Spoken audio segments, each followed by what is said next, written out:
के बाद ही क्यों मुख्यमंत्री नीतीश कुमार जी को अगर 2020 के चुनाव के बाद ही ये खटक रहा था कि भाई हमसे धोखा हुआ है, आज 22 महीने के बाद इनको चिराग मॉडल इनको याद आ रहा है। 22 महीने पहले चुनाव हुआ था, 2020 के अक्टूबर नवंबर में चुनाव हुए थे, नवंबर में परिणाम आए थे, उस वक्त से इनको अभी तक याद नहीं आया। क्यों इन्होंने अगस्त तक का वेट किया, बताए ना मुझे। और भाई हम लोग भी राजनीति में है, हम लोग भी जानकारी हम लोग को मिलती है।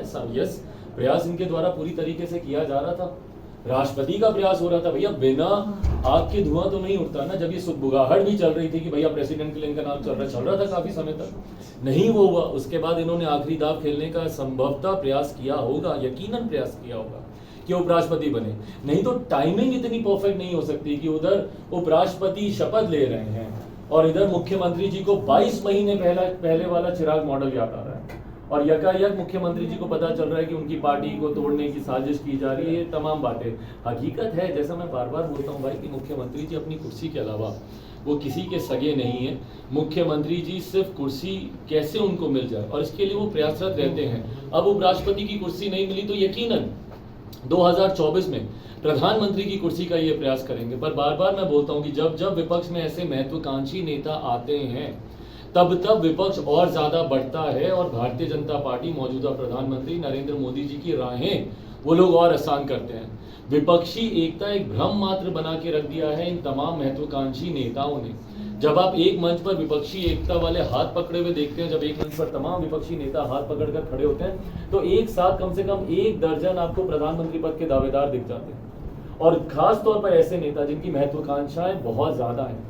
ममता बनर्जी जी उधर से हैं, इधर से नीतीश कुमार जी अब चले गए। आपस में इन लोगों का सर फुटबॉल ये लोग करेंगे, हमको बनना है पीएम, हमको बनना है। हकीकत है कि भैया जब तक आप बिहार के मुख्यमंत्री हैं, कम से कम मुख्यमंत्री ढंग से बन जाइए, कम से कम बिहार की तब तक चिंता कर लीजिए। पर सिर्फ अपनी बड़ी कुर्सी की लालसा में इन्होंने बिहार को पूरी तरीके से इग्नोर किया और बर्बादी की कगार पर लाकर खड़ा। बीजेपी 2025 तक ये सरकार चल जाएगी महागठबंधन की? भाई नहीं चलेगी। आप 2024 में ही देखिएगा फॉल आउट होना शुरू हो जाएगा। कारण क्या? क्योंकि 2024 में प्रधानमंत्री पद के दावेदारी के नाम चर्चा में आने लग जाएंगे। कांग्रेस एक बड़ी दावेदार है उसमें, ममता बनर्जी एक बड़ी दावेदार वो है, अपने आप को मानती तो है कम से कम वो दावेदार के तौर पर।